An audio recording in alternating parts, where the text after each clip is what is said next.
Good morning, this is Will Faerber from Art to Ride, and today I'm going to take you through an entire lesson that we had yesterday with Sandra White and her horse, Carra. Now, for those of you who've been following Carra, it's been about 3 years to bring this horse into working gaits, which she's just now starting to do. You can see here how she's relaxing beautifully and beginning to stretch into that contact. This horse looks very different than it did 3 years ago. 3 years ago, this horse was sway-backed, head straight in the air, and was just a completely nervous wreck. Any little sound just sent her into some kind of a fit or other of excitement. But she's really beginning to trust, and of course all that comes, from trust. Nervous horses that people have tried to force into training, they become very spooky. Horses become very spooky because they're always in pain. They're always being tortured. So when a horse is uncomfortable from anything, a saddle that doesn't fit right or bad training, whatever the case may be, they're always going to be nervous because they're always waiting for the next pain to happen, if you will. So it's only when we can free horses, especially, sensitive, hot horses. It's one thing, we bred horses to be very dull, some of them, the warm bloods over the years, and people could get away with the kind of beating and spurring and things that we see them doing. But if you try that kind of riding with a sensitive horse, an Arab, or this one is an Impulsion or a thoroughbred, this kind of thing, that's why we don't see many thoroughbreds being schooled any longer, because people don't know how to train them, because you can't train them by force. And of course, if you never get their backs up, they'll always be uncomfortable. And as we see so many cases of kissing spine these days. And of course, all that is caused because horses don't get the correct training in the beginning, so they don't learn to lift their backs under the rider, and the back just slowly drops until it begins to develop kissing spine. So when you see a horse like this who has been so nervous and just really a mental wreck, this is what's called trust. The horse has been long enough that the horses begin to trust the rider, that she's shown her how to move in a way that doesn't cause her discomfort. When she started this horse, her hind legs just fell out behind her all the time. There was no connection between her front end. This horse literally could not canter. Now, we're not going to canter on this particular day with her. We have been having really good canter, but her working gaits were coming so beautifully that, there's no need to canter every day. So really establishing her working trot now and working walk and working canter, rather. And so we just spent a day doing that. Now we'll get back to the canter here next week. That's been coming beautifully, but since this is really getting to the point where we can crystallize these working gaits in the walk and trot, that's why we stuck to this on this particular morning. So you can see how now, just a few minutes, she's beginning to stretch out and come really deep into that. Now you notice we have the side reins up on top from the D rings, and of course with this horse we started actually with the horses with them very low to begin with because she was so overreactive. And in fact, in the beginning with this horse, Sandra had to ride her in a double bridle for a while, which is an okay thing to do as long as you're not using the double bridle to force the position. But yet this horse was so out of control that she would, any little noise would send her wanting to bolt in the other direction. So having something a little more of a break that you can communicate with was necessary with a horse like this in the beginning, just to be able to work her safely.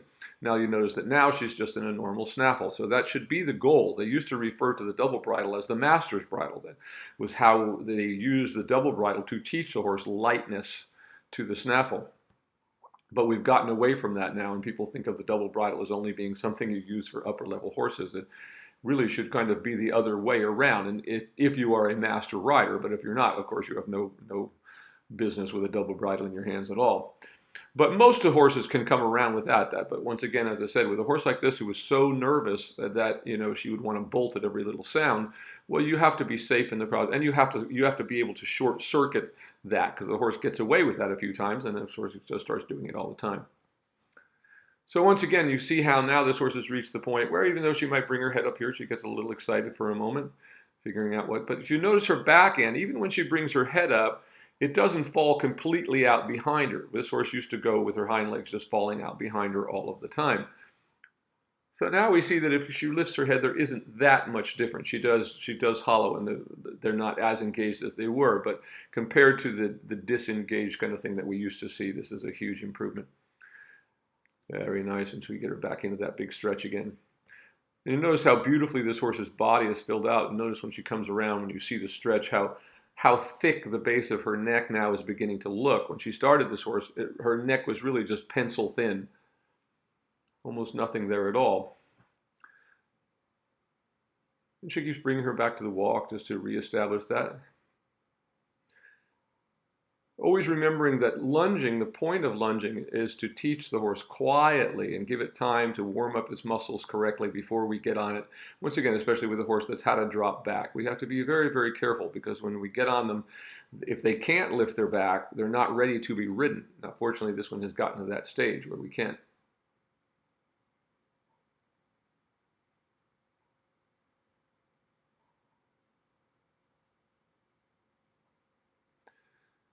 So Sandra has stretched her all the way down. So now we're beginning to bring her up more into a working position, shortening the reins a little bit and see if she can sustain that. She's still wanting to look around a little bit. The walk is coming around quite nicely. But once again, if the horse had not been trained correctly and you put the side reins the way we have them here, there's absolutely nothing holding the horse down, so to speak, the way they are when you put them on the side. And the hardest thing to realize that when you put side reins on the side of a horse, it's okay to start with the side reins down along the side, down below the saddle rather. It's okay to start that way when all we're looking for is a stretch. So the good test is when you can bring them up and put them here, and the horse still wants to stretch into the contact, you know that you're well on your way, because of course that's the position your hands would be in. Your hands aren't down along the side, so why would you want to tighten them on the side? Also, when you tighten the side reins on the side, what it actually does is break the horse over in the neck and actually pulls the horse over onto the forehand. So when a horse is ready to actually come up into working gait, you should be able, if the horse is trained correctly, to put the side reins up on top, and the horse should still seek the contact with the bridle, just like it will seek them with your hands. So it makes absolutely no sense to try to hold a horse down with side reins low and tighten them till the horse pulls its head over. That doesn't do you any good, because when you see all the horses, most people who school that way immediately put draw reins on after that, because they're still having to hold the horse's head down all the time by forcing it down with the draw reins. And of course the problem is, as soon as they take the draw reins and side reins off, the horse just goes hollow again. Now you notice with this horse that we're not trying to push her too fast, because if this horse gets too fast, she just disconnects. So she's just now beginning to keep her body under herself. So she hasn't started to lift a great deal, but at least the legs are swinging together. She's beginning to get connection across her top line, that is to shorten from the back to the front and keep the top line lit up the entire length. And you can see she still wants to go a little slow. She wants to look at something occasionally, but and she gets into a good position. That's what we're looking for, seeking the contact with the bridle. And as I said, if she had not been taught to seek the contact, the horse with the side reins like this, there's nothing holding her down. She would just put her head straight in the air and run. So it's always a very good test if you've been doing this work for a while. It's always the test of, are they ready to come up? When we move the side reins up to the top, if the horse stretches into it, well, they're beginning to get ready to be able to be stabilized in the working gait once in a while. Remembering, working gaits mean working over the top line, but it also means that the horse is ready to work, that is, to be ridden. If the horse can't sustain a working gait without you up there, there's no chance that you're going to get it once you put the weight on. So that's what the lunging work is all about. It's never about tiring horses out. Today, most people use lunging just to tire horses out, so they think they're to make them safe to get on. Well, that is not what lunging should be about. It should be about letting the horse warm up its muscles, getting it to accept contact, and so that you can see that the horse is moving correctly before you get on it. Because if it can't do it from the ground, once again, without you up there, there's very little chance of it being able to sustain that same thing just because you get on, no matter how fantastic a rider you are. So we see so many people today get on horses and immediately start whipping them up, trying to create this false impulsion is all that it creates. Nervous energy, remember, is not impulsion. So we see these horses at the upper levels today, they're just piaffe and passage machines that have been driven so crazy that they never want to stop. You notice how many of them don't want to halt any longer, because they have been, they know if they stop piaffing or passaging, that they're going to get beat up.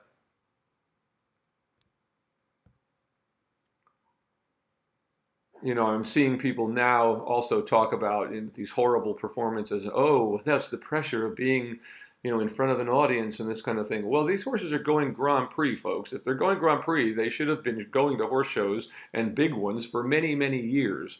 If you go back and look at the great riders of the past, the size of the crowds at the Olympics and things are no different than they were 50 years ago. So this idea that now there's suddenly more pressure than there ever was, well, it's just nonsense, because that's just not true. If the horse had been trained correctly, they would come out and be relaxed in front of these full audiences, and because people are clapping and this sort of things. But of course, they use that now as a way of getting this phony excitement. Phony excitement is not impulsion. It's just wrong thinking and anything else.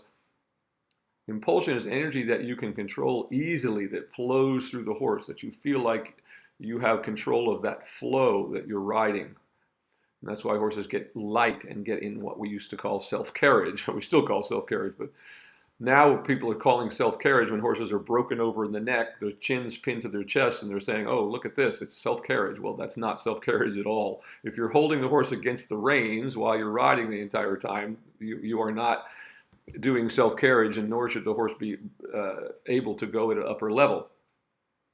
So many of the riders we see today, if you cut the reins, they'd fall off backwards over the horse because they've got so much pressure. Also why they use the giant blocks on their saddles so that they can brace their legs against the mouth of the horse. Well, it's one thing if you can afford one of these $50,000 or $150,000 horses that have the giant movement. That's all we're mostly judging these days, is whether the horses have these enormous gaits. We see horses coming into the show ring and they're hollow and upside down, nervous wrecks, but they're throwing their legs all over the place and getting these ridiculous scores for doing so. But once again, if you don't have one of those horses and the money to back it up, you're not going to get anywhere. But you should be able to compete on any horse like this one, with reasonable gaits, and you improve them to the point that they can really be in self-carriage. Well, you can go and compete against anybody. Now, once again, because of the corruption in the sport today, when that billionaire walks in with their horse, that everybody knows they spent $500,000 for, oh, the scores go up, up, up. Well, hopefully we're going to change that at some point. That we're going to see. We are seeing that in the pushback today all over the place, and so many upper level riders in Europe, and whole organizations being kicked out of the sport for the abuse that they're doing. So there is an alternative to all that, and it's really very easy, and almost anyone can do it with any reasonable amount of skill with a horse, if they're willing to take the time and they learn what they're really trying to do. So now we're going to take the side reins up a little bit more and see if she compress across her top line a little more. So once they can stay up, once again, when we begin to bring them up into position, then we begin to get a little more compression across the top line, which gives us they begin to push up into their backs a little more, and we get more suspension. But we can't rush that, because if we try to do that too soon and the horse's back isn't strong enough and it hasn't started to lift, well, all the horse is going to do is run. So many of the horses that we see at upper levels in dressage today, they're just running. They're just incredible movers, but they're just running away from the rider. They're not slow and deep. They don't have that beautiful calmness that should be the hallmark of good dressage. Anybody can drive a horse crazy and hold it in and get it to jump up and down. There's really no trick to that at all, once you understand what they're actually doing. Of course, for every horse you ever see in the show ring trained that way, there's probably a dozen or more that they tried to train that way and gave up on, because not every horse will allow themselves to be beaten and basically tortured into anything. If they have any real blood in them, they tend to go, well, I'm not putting up with this. But how nicely this, you see how she's beginning to compress a little more. Now, yes, we would like the trot to be bigger than this, but we don't want to push it out till she can't sustain it. So we have to let the horse travel at the pace that it can, as long as we see all the right things happening. That is, she's coming underneath her body with her hind legs. The trot has really slowed down. We can see her entire top line lit up now.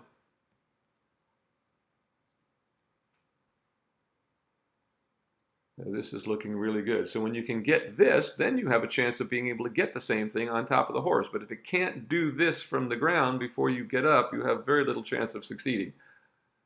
So in other words, we can see here now that the horse can do a working trot by itself. It knows how to stretch into the contact, actually beginning to bend a little bit. This is absolutely beautiful. And notice how calm she becomes, how those ears become really floppy. The eyes look relaxed. All of that is trust. The rider has begun to trust the horse, and the horses begin to use its body in a way that feels good to it. Horses resist when people are asking them to do things that make them uncomfortable. Beautiful right there. That's what we're looking for. Very consistent. So once again, it's taken about 3 years to bring this horse. Now it takes any horse 2 years to get to this point. So when you have ones that are extremely sway-backed and had all kinds of problems in their past, well, it's going to take a little longer than 2 years. And when I say this, these are the same things if you read the Spanish riding school book or any of the books by the people of the past who actually knew what they were talking about. Look how nicely she came back to that working walk just then. You will find that they all say the same thing. It takes about 2 years to bring a horse into working gaits. And then from there, if you take that time to do that, then collection comes automatically. So you just have to keep doing what you're doing. The horses will develop into collection. Remember that collection is not a trick. It's not something different. It's just a higher level of the same thing. The collection is the degree to which the horse lifts its front end off of the ground with the thrust of its hind legs. That can only happen if the horse's back is lifting. If the horse isn't lifting, that connection between the back and front end can't really happen. And once again, we see so many horses today, these very expensive horses, throwing their legs all over the place. You never see them move their diagonal pairs together because they're disconnected. And of course, what that does to all those horses, and you may have noticed this, that you'll notice that at Grand Prix these days, you rarely see a horse that stays there. And you see the next Olympics, those horses are all gone because their legs are all shot. They're usually shot before they even get that far.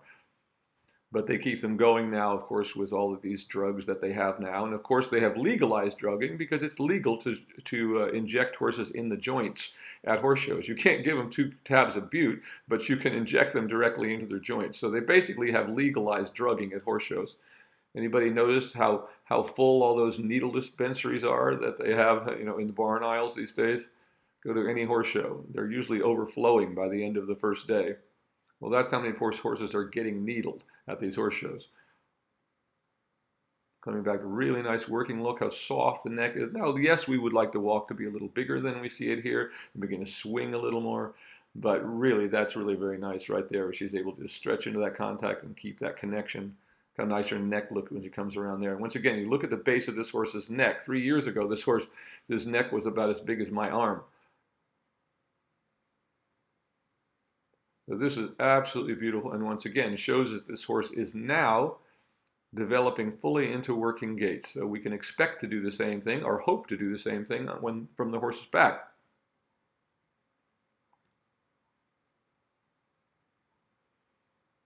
Once again, notice how much time we took. We didn't just throw the side reins on the short. We started stretching her first, letting her really swing over her whole top line.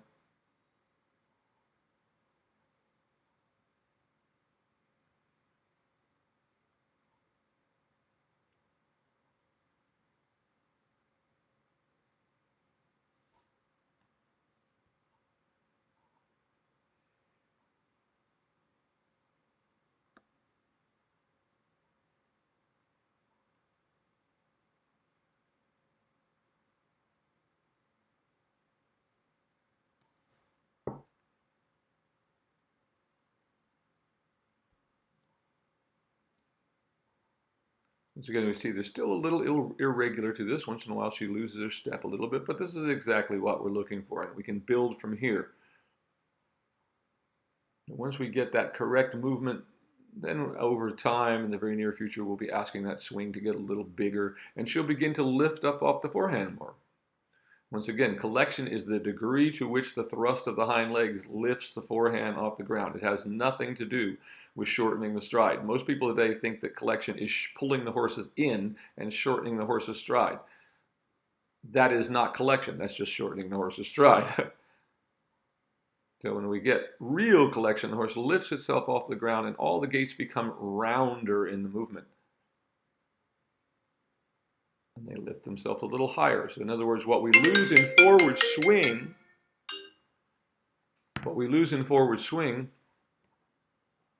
we gain in lift.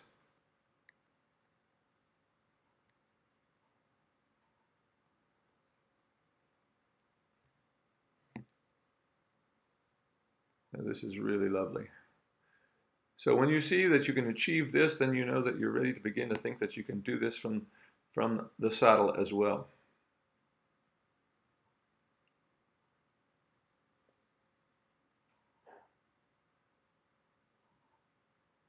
Absolutely wonderful connection there most of the time.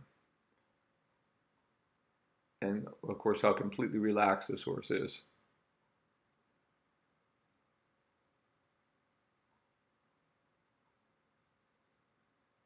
Once again, nice transition back to walk, coming back to that good working walk.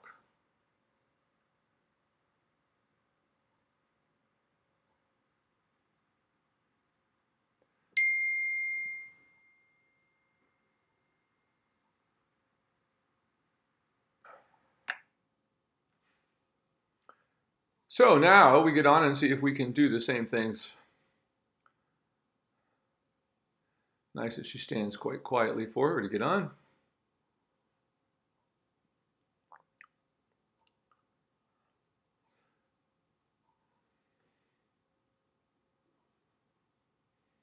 So just the fact that you can get on this horse now in a snaffle and ride it out. Once again, getting right into a nice stretch. That's what we're looking for.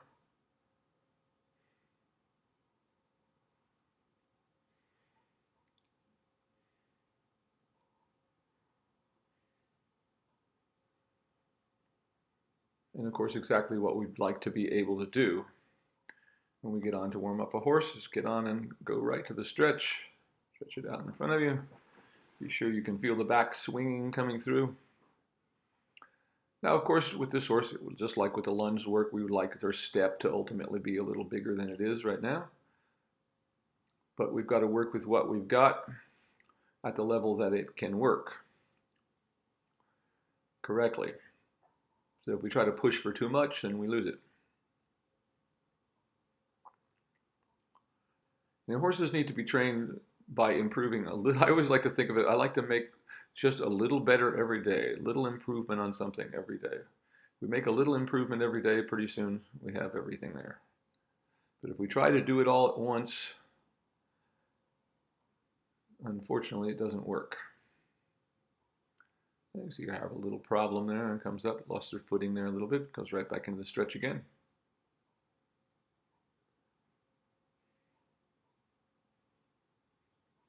Always like to get on and do a few warm-up leg yields from the stretch, just be sure we can really get the horse stepping over. And that's what we always want to compare everything from the walk, for instance, or the trot that we have in the stretch. So when we bring the horse up, the idea is once we can feel that big stride, that we want to keep that. So just because we take contact, the horse shouldn't start shortening its stride or stopping swinging through. So we always have to get that first all the way down the stretch so you can feel what the potential is. In other words, how big can this horse's stride be? How regular can it be? And then as the horse develops strength, we simply bring the head higher and higher. But always remembering that horses, it always takes years. Like with this horse was sway backed when we started. So if you start with a horse that's sway back, it's always going to take an extra year because those muscles have to change. The whole back has to change. And the only way to do it is by stretching forward. That brings the withers up through the shoulders. Many people don't realize that the horse has no shoulder blade like you and I. The shoulders are not actually, they're connected by muscles and tendons. So the withers is actually free to move up between them if it can. And of course, that's what we want to see happen before we start bringing horses into collection. So if you take a horse that's 4 years old, as we see so many people doing, and so many horses have been wrecked by these young horse futurities, they start trying to make them look like Grand Prix horses when they're 4 years old. They bring up the head too high, so the horse never actually finishes its growth cycle like it would if it were out in nature and moving around all the time, eating with its head down and moving the way horses would move in nature.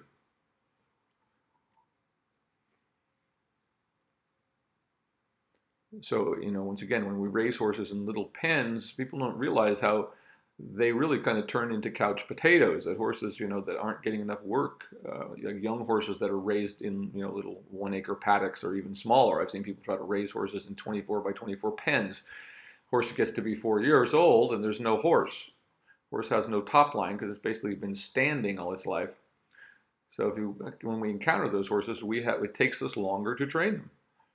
You can see how she's beginning to bring her up, and she's able to sustain that walk and come up beautifully into a working walk. Of course, it's still at this point going to have some irregular steps from time to time. She's going to lose it from time to time. But we're always going to keep coming back to that same position, and when it gets too short, we're going to go back to the stretch. Always remembering that the stretch, when we have horses and they're working difficultly, when we come back to the stretch, it wipes away. We're all going to make mistakes in the training of horses, but when we feel that it's getting too tense, we just come back to the stretch, and the horse will forgive us our mistakes, or that we may have tried something too soon. If you try something and you can't get it, instead of trying to force and force, keep coming back to reinforcing the horse back, over its top line. You see here she's beginning to able to step and actually beginning to bend a little bit. So we can begin to call this a shoulder in. We can only call it a shoulder in when the horse bends, but that's actually coming really nicely. We're beginning to see a bend the whole length of her side. And remember, when we're talking about bend, we're talking about right under the rider's seat. That's where a horse bends, not at the shoulder. Most horses we see today, when they say they're bending, all they're doing is twisting the neck to one side or the other. The rest of the horse stays straight. Once again, a horse can never bend in the middle of its back unless its back lifts. If its back is down, as any sway-backed horse would be, the vertebrae are locked. You can try this yourself by arching your back and see if you can bend from side to side. You'll find it's very difficult. Same thing with a horse.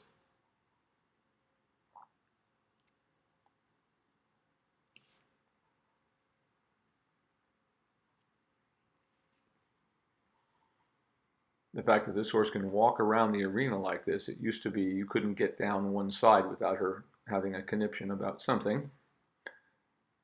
So wonderful to see how much she's now trusting her rider.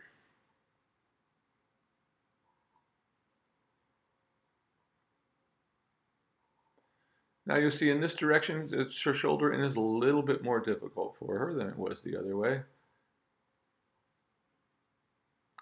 You see how she kind of wants to bend the neck too much in this direction rather than the body, but this is coming pretty nicely. Just not quite as good as the other direction. See, she wants to disengage there a little bit. So we're going to come back and get her out in front of her again.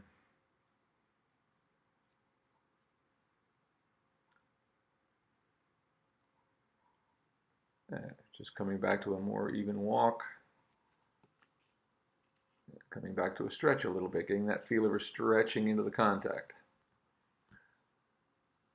So once again, when the horse loses like that, it simply is a physical difficulty. The horse isn't trying to be bad. It simply is working at the level that it can. In this direction, it has a little harder time holding itself up, which is true of most horses. One direction is always a little more difficult than the other.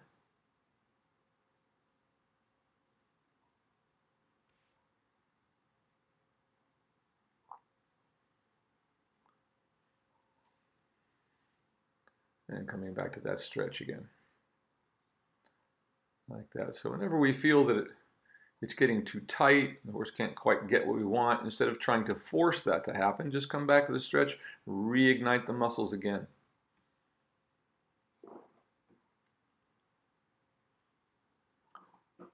I always like to say is when they can, they will. So when we've done our job correctly and prepared the horse to do these things,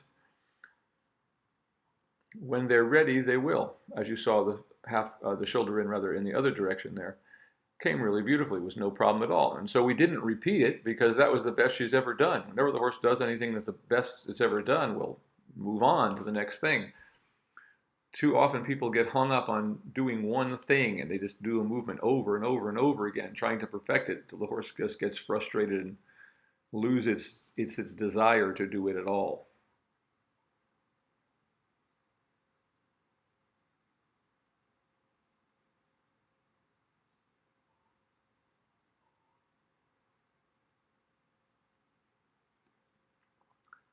So here we're starting here in the trot, and you can see takes her a minute to get herself together there. Begin to stretch into the contact. But even starting there, even though she wasn't all the way down the stretch, if you watch her hind legs, she's still coming underneath herself pretty nicely. Some time ago, this horse with his hind legs would have just been falling out behind.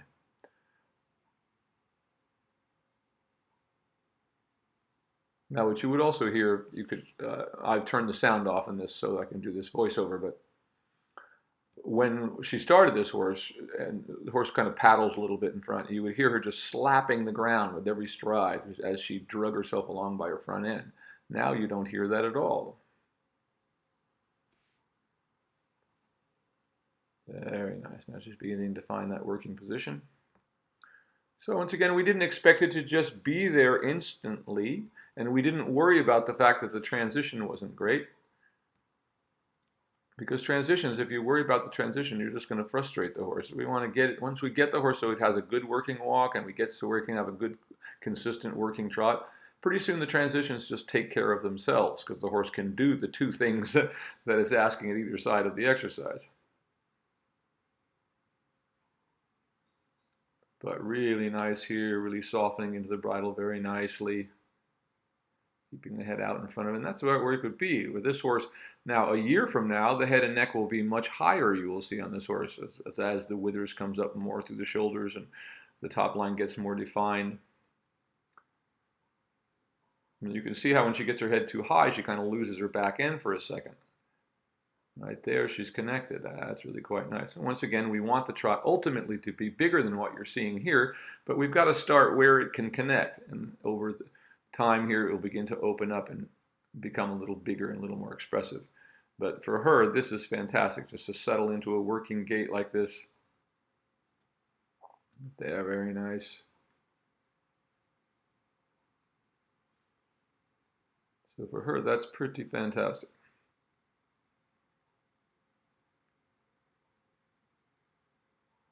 Now, for a long time, we just kept this horse on a circle. Once again, if the horse won't stay consistently over the back, it's best to stay on the circle working. But now we're beginning to go straight with her, and she's beginning to stay there. She has to correct her every now and then, but nothing terrible. Really nice leg yield that time.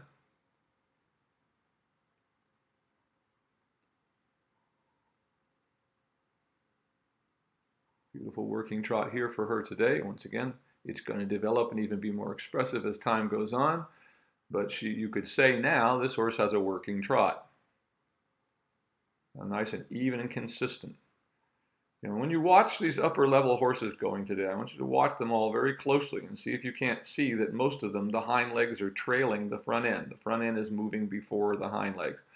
So a horse moving like that, if judges still scored the way they used to score correctly, horses disconnected like that would not be able to score higher than a 4 on any movement because it's insufficient. The horse does not stay connected over its back. But people have been fooled now by these big movers that throw their legs out straight in front of them. Well, once again, if the hind leg doesn't come through to the same extent that the front leg is throwing out, you're basically destroying the horse's joints, but it's also not an extended trot. It's only extended trot if the hind legs come through to the same extension that the front ends are being thrown forward. Otherwise, it's just really a disconnected trot. But of course, we see people getting, these 90% scores these days, riding horses just like this. And of course, that's what's justifying people doing what they're doing. Yesterday, I made a comment about a completely hollow horse and how bad it was in a competition. And of course, their argument was, well, it got an 89%. Well, of course, that's the problem. As long as these judges keep handing out these absurd scores for horses that are not actually doing dressage, well, it's the degradation of the entire sport.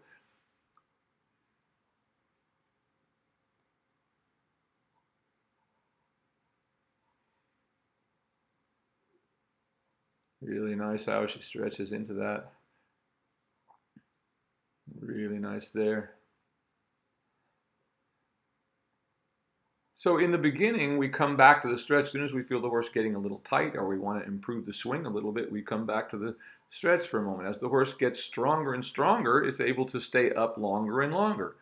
But whenever we feel the horse getting tired, we have to come back to that stretch. So that's going to, once again, the intervals will become much more spaced apart, so to speak, as time goes on. Here she's able to sit to the trot, and how beautiful she's able to stay up underneath her there in the sitting trot. Really nice.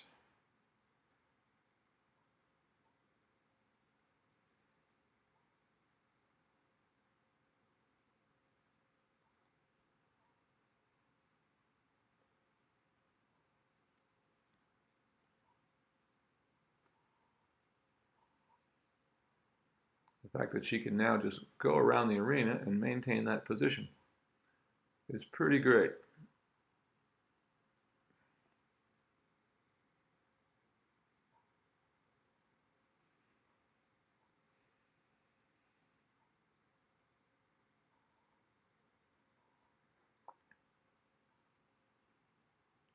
Very, very nice right there. And notice like sometimes Sandra widens her hands to keep her contact.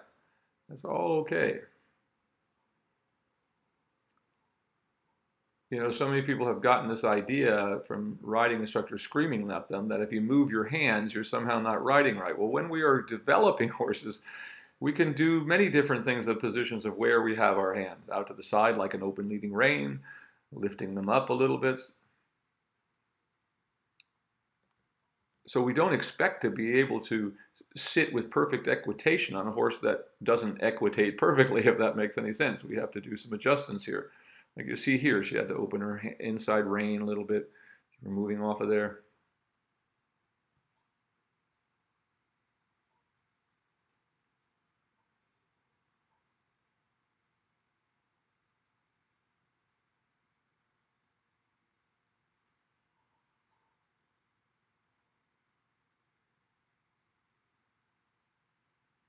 Very nice work here. Back in the sitting trot there again, we can see how there wasn't a big change. Rising a little bit.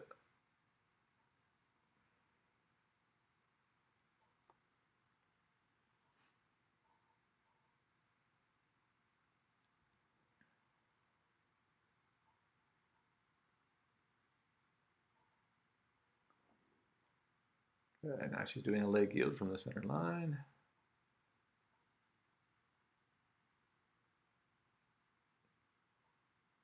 Really very nice. She wanted to get a little bit on her inside rein there, but Sandra handled that really well, kept it moving. And of course, after that, we come back to a stretch. So anytime you feel the horse shorten, get a little tight in its body, we come back to the stretch.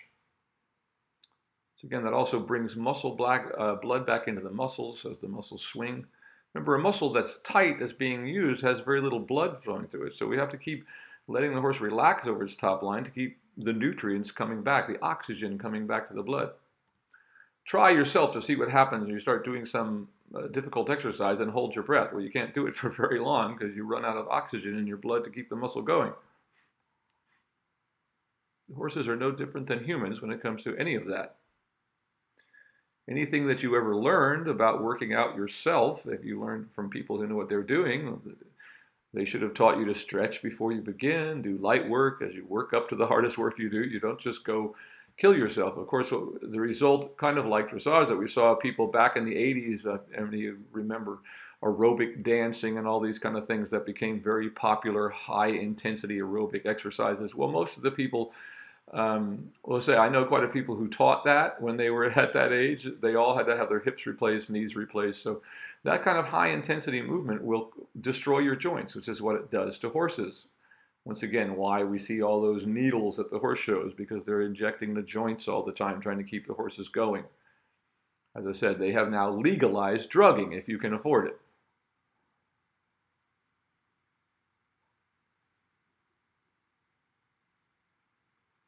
And of course, I blame veterinarians somewhat for this, for calling this therapy. Injecting a horse's joint is not therapy, folks. It's just basically shooting painkiller into the horse's joints.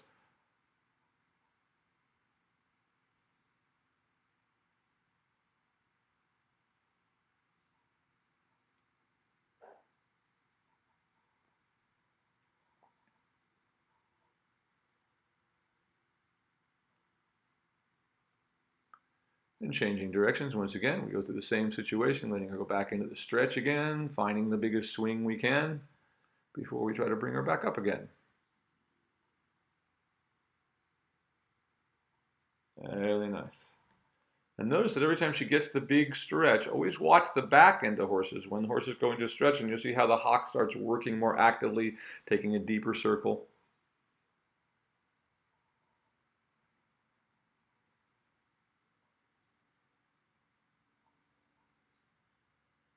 You know, we often hear people talking about wanting to build up their horse's hindquarters and things like that. We always have to think of the top line as one thing. It's not just the hindquarters we have to build up, it's the entire top line. That is, all the muscles that run all the way from the ears all the way to the dock of the tail. But of course, it's not just the top line. We're also engaging the core. So the stomach muscle, all of that is engaged. So it's really core strengthening. If any of you have ever done any Pilates, this is Pilates for horses. Core strength.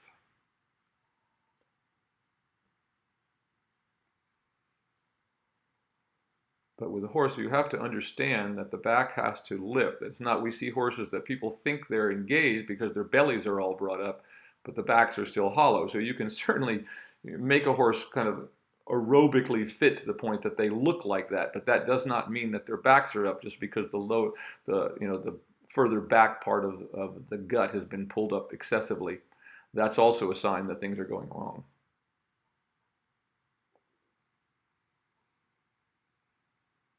Really nice here, coming back to that stretch, refreshing the gaits again before we try to go on. And notice as we've gone on through the ride here that she's come back more often to the stretch, because as the horse begins to get tired, we have to come back to the stretch more often. So in this way, we're working with the horse, we're speaking, we're trying to listen to the horse. What's it trying to tell us? Now, there are some horses that are just lazy, that want to stop all the time, but even that is a sign that there's something more wrong, that they want to stop every stride. They don't want to keep going. Horses should want to feel, they're animals of flight, if you think of it that way. So a horse that feels good should feel like it's ready to take off at any moment, if they're healthy. But of course, in the way we're teaching them here, they don't. That's what all this horse knew in the beginning, was being able to run. Run away, as they say.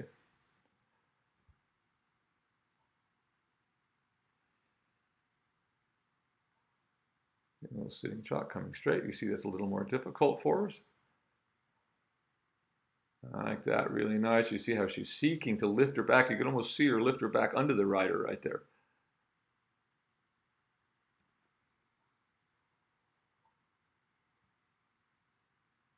Very nice.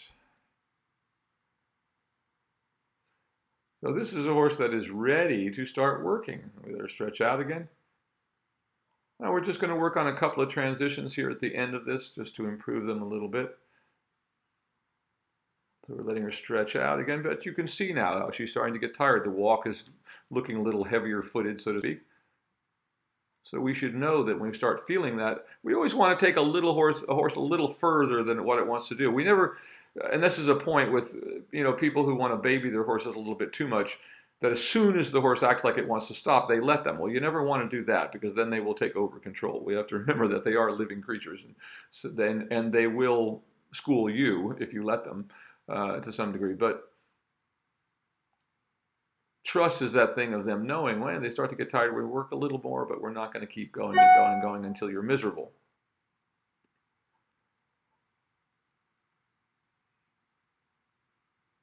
So we let her walk and stretch out for a minute, and then we're just going to do a few more transitions.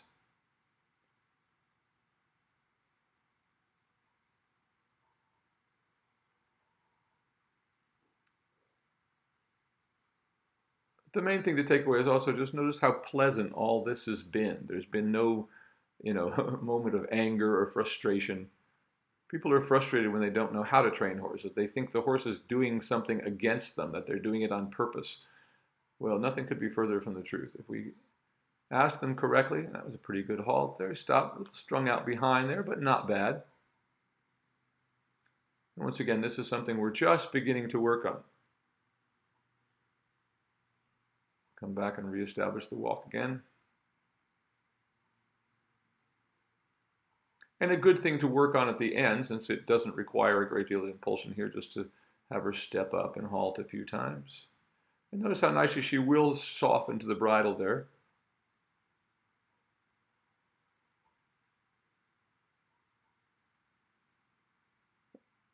So getting better with each one.